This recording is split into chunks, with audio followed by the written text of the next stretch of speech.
The automatic doors slide open with a soft hiss, and every sound inside the bank lobby seems to amplify at once.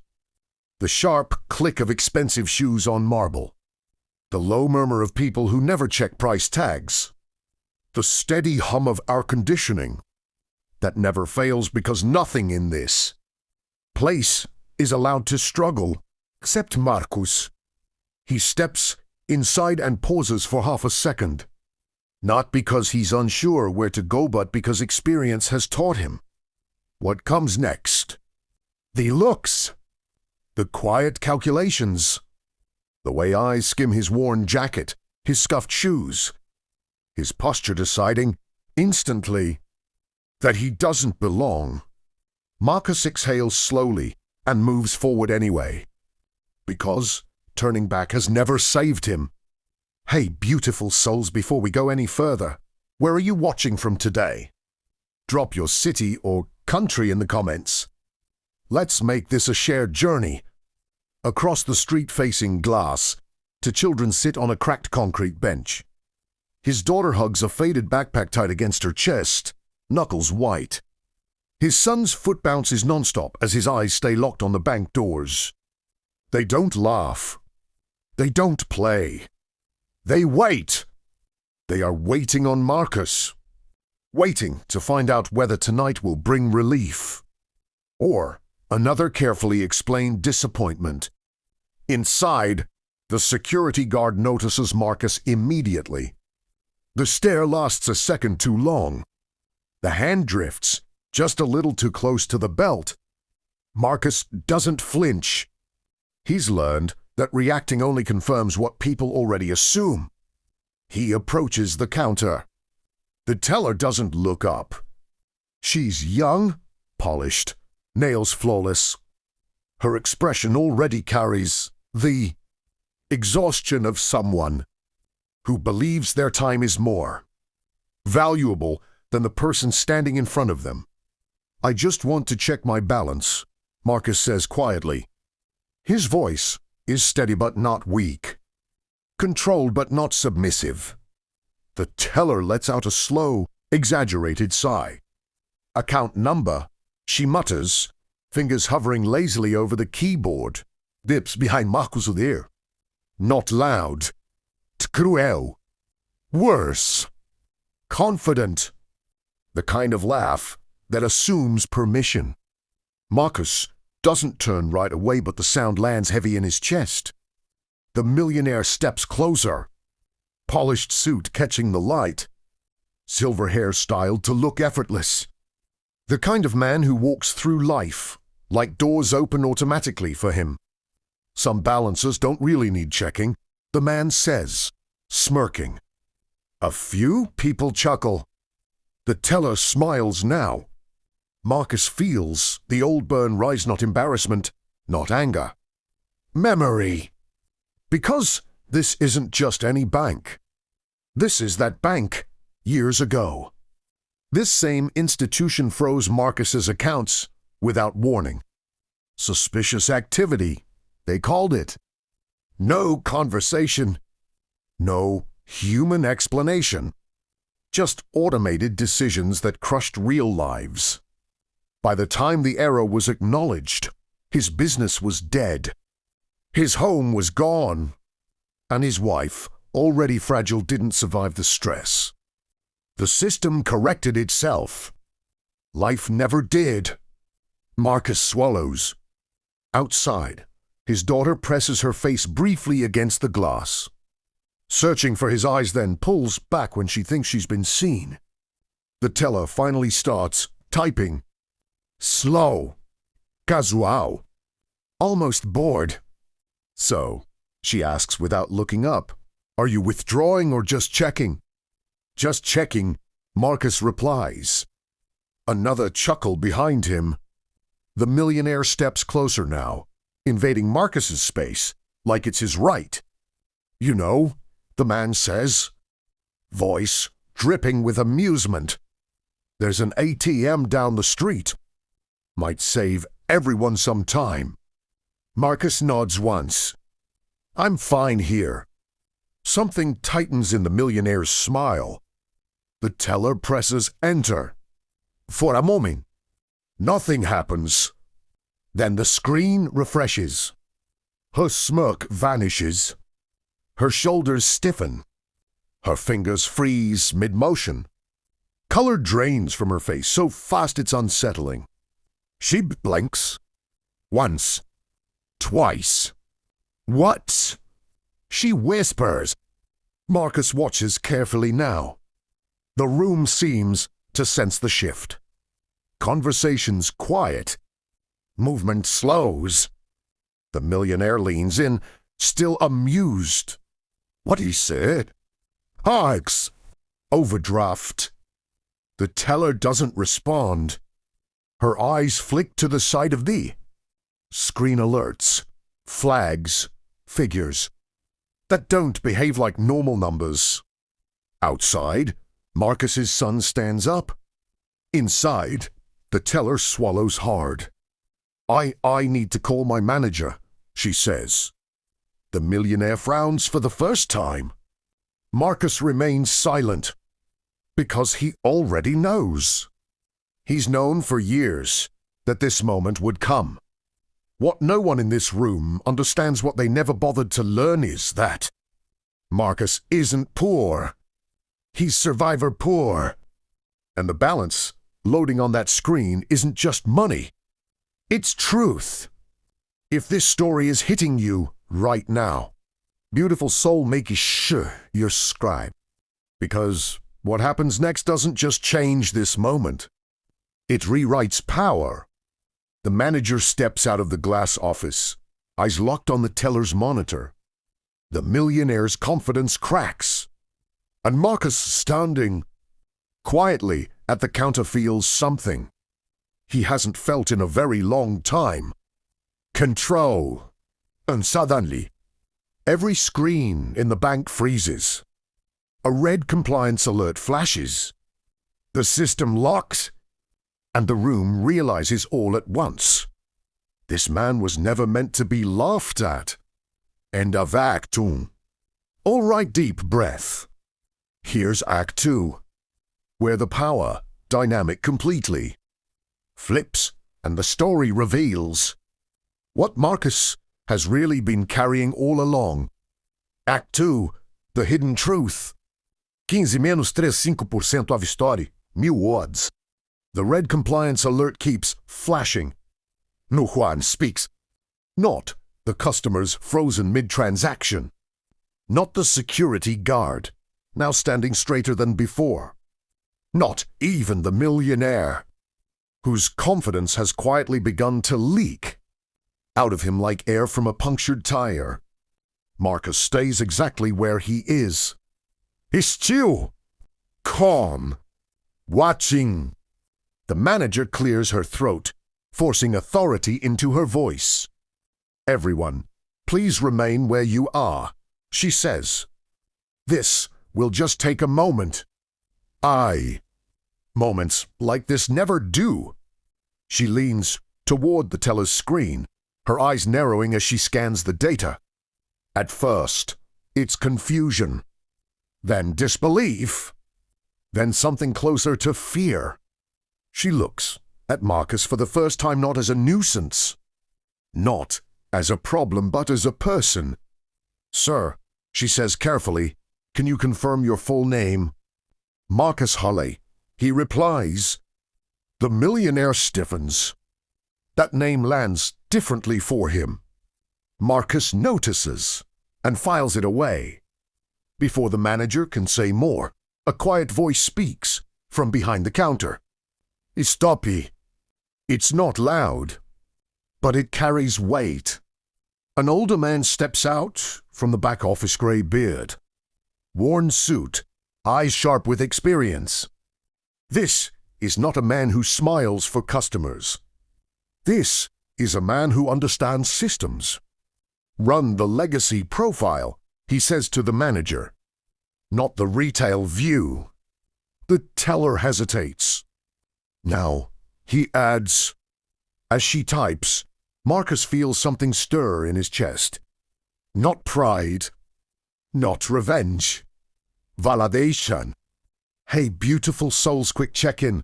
Where are you watching from right now? City, country. Let me know in the comments. And if you've ever been underestimated, stay with me, this part matters. The screen reloads. And this chimid whole truth. The manager inhales sharply. Multiple trusts, she murmurs. International holdings. Corporate equity. The older man nods grimly. Classified accounts, he says. Dormant by request. The millionaire laughs too fast, too forced. Come on, he scoffs. This is obviously some clerical error.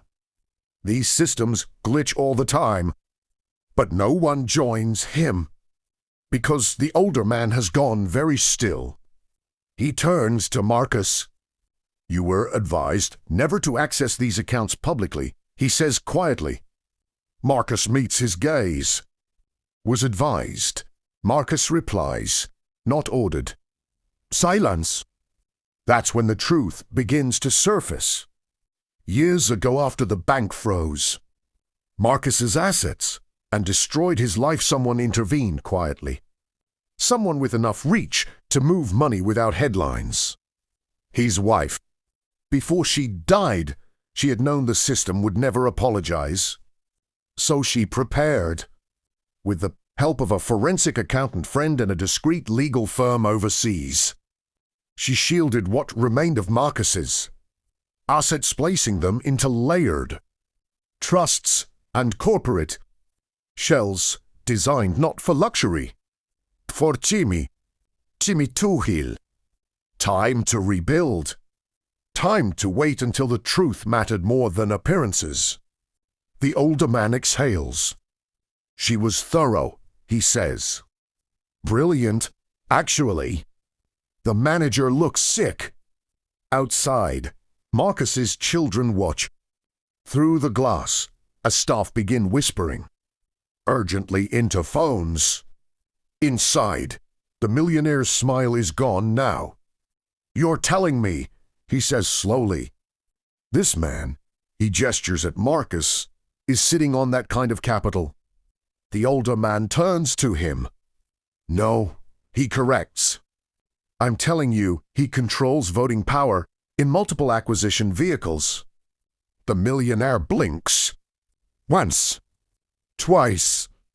Marcus finally turns to face him. You've heard of Holly's strategic holdings? Marcus asks calmly. The millionaire's face drains of color. That name. Of course he knows it. It's the quiet firm that's been buying distressed assets across the city. The one no one can trace back to a single owner. The one currently circling his own companies like a patient predator. You're lying. The millionaire snaps. Marcus tilts his head. You should check your board messages, he says. The millionaire pulls out his phone. His fingers tremble as he unlocks it. One notification. Then another. Then Faimori. Board members requesting emergency meetings. A lender demanding revised collateral. A legal notice referencing change of majority influence. His breath quickens, Marcus doesn't gloat. He never needed to. If this story is gripping you right now, beautiful soul, hit that subscribe button. Because what's coming next isn't just clever. It's surgical. The older man steps closer to Marcus. You planned this, he says quietly. Marcus nods once. I waited, he replies. There's a difference. The teller, still standing at her terminal, begins to cry softly. She realizes too late that her sigh, her smirk, her recorded laughter, all of it is logged, time-stamped, preserved. The system she mocked never forgets. The manager straightens. We need to escalate this, she says. Immediately. Marcus turns toward the glass doors. His children stand now, hope flickering in their eyes. Before you do, Marcus says, there's something you should know. Everyone looks at him. I didn't come here for revenge, he says. I came here because today was the first day. My daughter asked me if things would ever change. His voice tightens but does not break. And I needed an honest answer. The older man nods slowly. You're about to get one, he says. But just as the balance of power fully shifts, just as Marcus takes a step toward the door, a sharp voice cuts through the room. Freeze this transaction. All heads turn. A woman in a tailored suit strides in, badge clipped at her waist. Corporate compliance. The highest level. Her eyes lock onto Marcus. Mr. Holley, she says coolly, you've triggered a process you may not survive. Marcus stops walking. Because this is the moment. Everything could still collapse. The compliance officer's heels echo sharply across the marble floor as she stops in front of Marcus.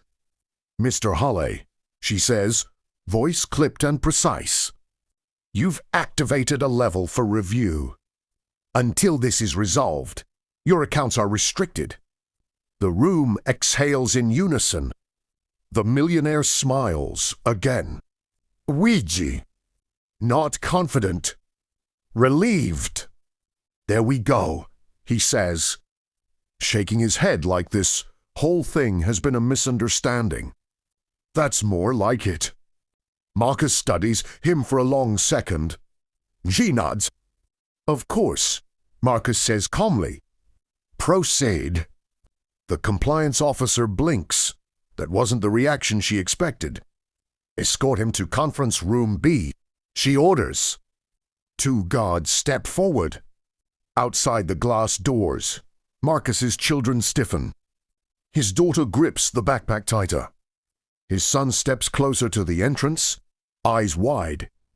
Marcus catches their gaze and gives them the smallest nod. I'm okay. Conference room B smells like coffee and quiet panic. Marcus sits alone at the long table, hands folded, posture relaxed.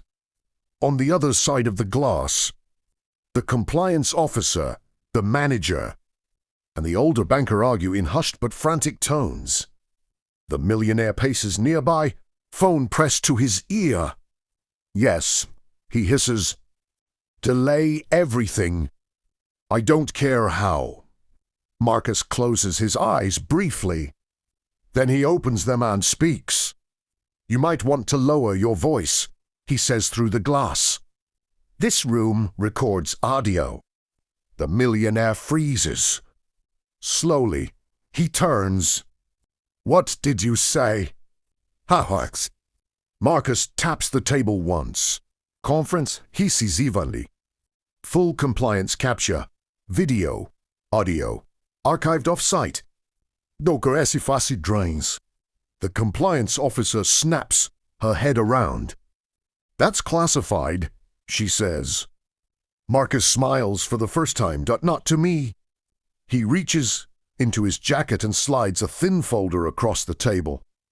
Inside, documents, authorization codes, legal signatures. My wife, Marcus says softly, didn't just protect assets. She protected access. The older banker exhales, like someone finally setting down. A weight they've been carrying for years. She warned us, he murmurs. She said one day you'd come back. The compliance officer stiffens. You planned this, she says. Marcus nods. Every step. Outside, the millionaire's phone buzzes nonstop now. Board members, lawyers, investors. His empire, once solid, is suddenly unstable. Marcus leans back in his chair. While you were laughing, Marcus says, voice calm but cutting. My firm was acquiring distressed debt. The compliance officer's eyes widen. The shells, she whispers. They weren't random. No, Marcus replies. They were invitations. The truth drops like a bomb. The companies circling the millionaire's businesses weren't competitors. They were Marcus. The millionaire storms into the room. "You think this is over?" He snaps. "I'll bury you in litigation." Marcus looks at him not with fear, not with hatred, with clarity. "You already signed the documents," Marcus says. "You just didn't read who held the leverage." He nods toward the screen.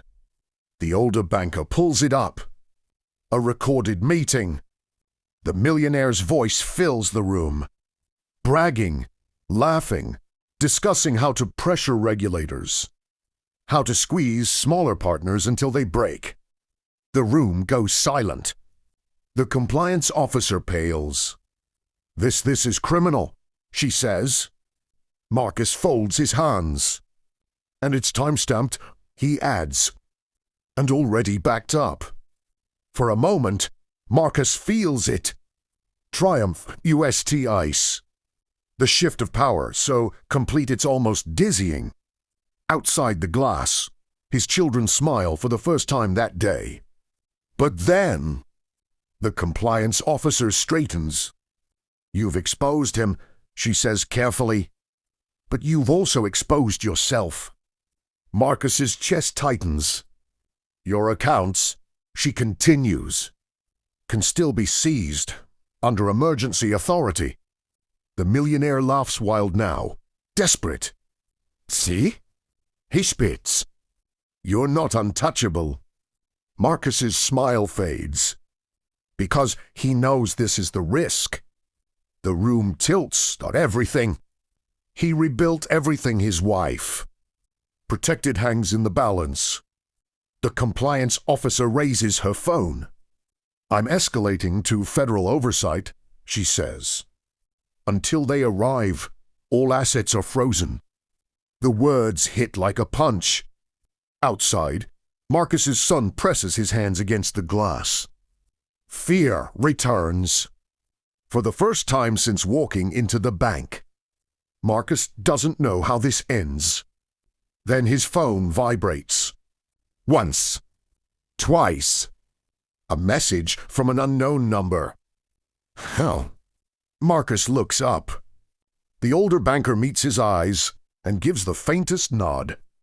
Marcus Estanges. "You might want to check your inbox," he says to the compliance officer. "All of you." Phones buzz around the room. Emails load. Attachments open. The compliance officer's breath catches. This is testimony. Marcus nods. From inside your department, he says, "Whistleblowers. Multiple." The millionaire's face collapses. "What did you do?" Whispers. Marcus steps closer. "I waited," he says again. "And I listened." But before anyone can respond, the building alarms blare. Red lights flash. A voice booms overhead.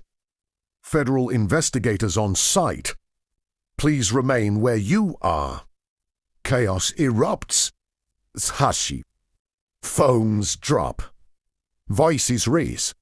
Marcus turns toward the glass doors toward his children. "Winswensad harmdot, officer." Low voice. Urgent. "You don't understand," she says. "If this goes public, you could lose everything." Marcus meets her gaze. "I already did," he says quietly. "Once." The doors burst open. Agents flood the lobby. And in the middle of the chaos, Marcus realizes something terrifying. This wasn't the end of the plan. This was just the beginning. Here we go. This is the darkest hour where the plan appears to collapse. And Marcus is pushed to the edge. The bank lobby no longer feels like a place of money. It feels like a crime scene. Federal agents flood in from every entrance, their presence heavy, methodical. Customers are herded aside.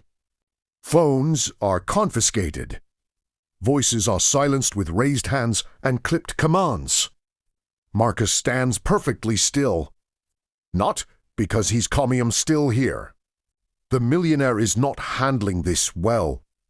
He's shouting now, demanding names, threatening lawsuits. His confidence has curdled into panic, and everyone can see it. This is harassment. Bucks, you have no authority. Sir, an agent cuts in coldly. Step away from the counter. The compliance officer stands rigid, phone clenched in her hand. This wasn't supposed to go this far, she mutters. Marcus hears her. He also hears something else. The familiar whisper of doubt. What if this is it? What if the system crushes you again? Hey, beautiful souls, quick check-in. Where are you watching from right now? And be honest in the comments, have you ever done everything right and still feared losing? Tithe me. Marcus is escorted into a temporary holding room. Not handcuffed. Not free. A legal gray space. The door shuts. Silence. For the first time since stepping into the bank, Marcus is alone.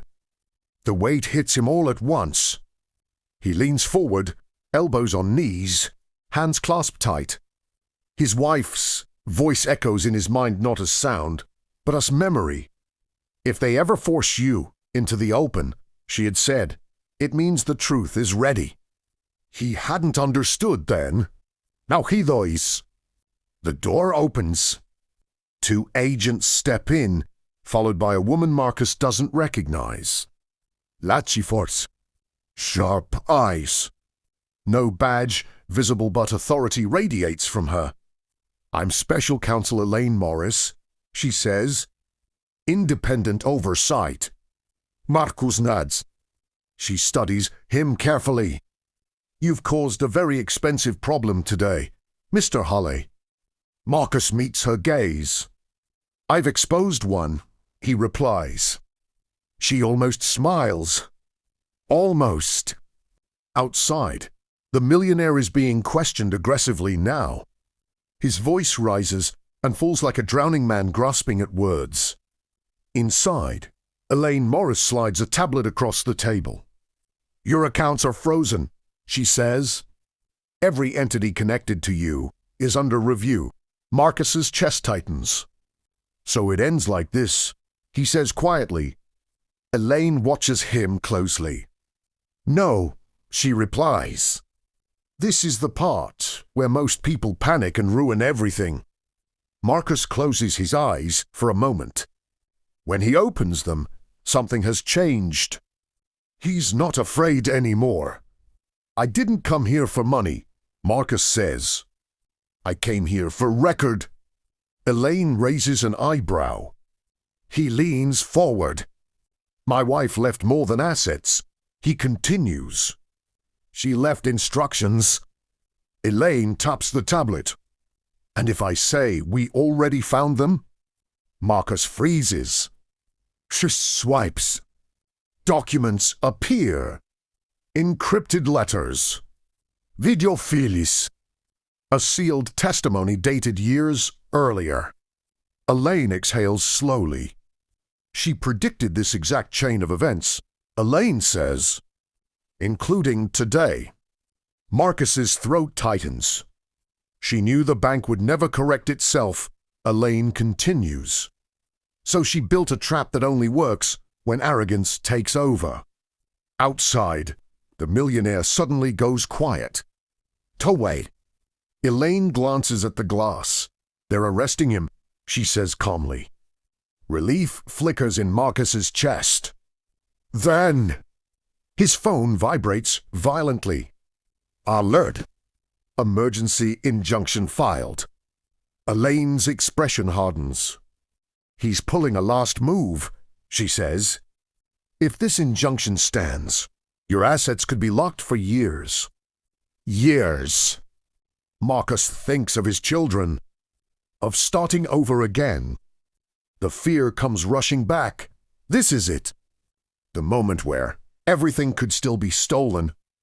He bows his head. Then, a voice echoes through the room's speakers. Counsel Morris. You might want to see this. A man steps into view on the monitor older, composed, eyes familiar. Marcus inhales sharply. Danielle whispers. His wife's forensic accountant. The man who disappeared overseas after helping her build the trusts. Daniel smiles faintly. Hello, Marcus, he says. Sorry, I'm late. Elaine straightens. You're the whistleblower, she asks. Danielle nods. And the custodian, he adds. Of something your suspect forgot. He uploads a file. The screen fills with signatures, transfers, a final authorization. Elaine reads quickly. Her eyes widen. This voids the injunction, she says. Daniel nods again. Executed 3 minutes ago, he says. From a jurisdiction your friend here can't touch. Marcus's knees nearly give out. Elaine looks at him. Mr. Hulley, she says, voice steady now, your assets are reinstated. Outside, agents move decisively. The millionaire is led away in cuffs. The teller sobs openly at her desk. Marcus doesn't cheer. He breathes. But Elaine isn't done. This goes public, she says. Every part of it. Marcus nods. Good, he replies. Assured. Elaine sturges. You pass the test, she says quietly. Marcus looks up. That's she. She meets his eyes. Power, she replies. Most people fail it. The door opens. Marcus steps back into the lobby. His children run to him. He kneels and holds them tight. And for the first time in years, the system didn't win. But the story isn't over yet. Because just as the news breaks before the sun sets, every screen, every feed, every corner of the city that once pretended not to see men like Marcus, billionaire tycoon arrested in federal corruption scandal, major bank under investigation for discriminatory practices and asset freezes. The footage loops endlessly. The millionaire no longer polished, no longer untouchable is led out of the bank in cuffs. His suit is wrinkled. He's fussy gray. His eyes dart wildly, searching for someone to save him. No Juan Dois. Marcus watches the broadcast from a modest hotel room. His children curled up on either side of him. His daughter rests, her head on his shoulder. His son leans against his arm, still processing a world that finally makes sense. Hey, beautiful souls, where are you watching from right now? Drop it in the comments. And if you're still here, thank you for staying on this journey. The consequences move fast. Faster than Marcus expected. The teller is terminated within days, not quietly, not gently. The internal audio logs surface. The sigh, the laughter, the dismissive tone. All of it becomes evidence in a larger discrimination case that the bank can no longer bury. The manager resigns. The compliance officer testifies. And the bank, the same institution that once erased. Marcus, with a keystroke faces fines so large they make headlines around the world. But the most devastating consequence belongs to the man who laughed. The millionaire's companies unravel one by one. Board members flip. Partners cooperate. The recorded meetings, Marcus revealed, become part of a criminal indictment that stretches across years. His empire doesn't just fall. It's dismantled. Piece by piece, Marcus never speaks publicly about him. He doesn't need to, because justice speaks loud enough on its own. Weeks later, Marcus stands in a different building. Not marble. Glass. Not designed to intimidate. It's a community center. Old brick. Faded paint. But full of people. Single parents. Small business owners. Immigrants. People who have been quietly crushed by systems that never apologized. Marcus steps up to the microphone. His hands don't shake. "My name is Marcus Holley," he says, "and I know what it feels like to lose everything and be blamed for it." The room is silent. He tells them the truth, not the version with revenge fantasies, but the one with patience, loss, and discipline. "I didn't win because I was angry," he says. "I won because someone loved me enough to prepare for the day the truth mattered." He pauses. "My wife believed that power should be used to protect, not dominate." The audience listens. Some cry. Some nod. Marcus announces the creation of the Holley Justice Fund, a legal and financial support system for people wrongfully targeted by banks, employers, and institutions too powerful to question. Not charity. Infrastructure.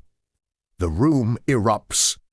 Later that night, Marcus tucks his children into bed. A real bed this time. His daughter looks up at him. "Dad," she whispers, "are we okay now?" Marcus smiles softly. "Yes," he says. "We Addy." His son hesitates. "Did you beat them?" "Hux." Marcus considers the question carefully. "No," he replies. "I outgrew them." The camera flashes again weeks later. This time, it's Marcus walking past reporters calmly, refusing interviews.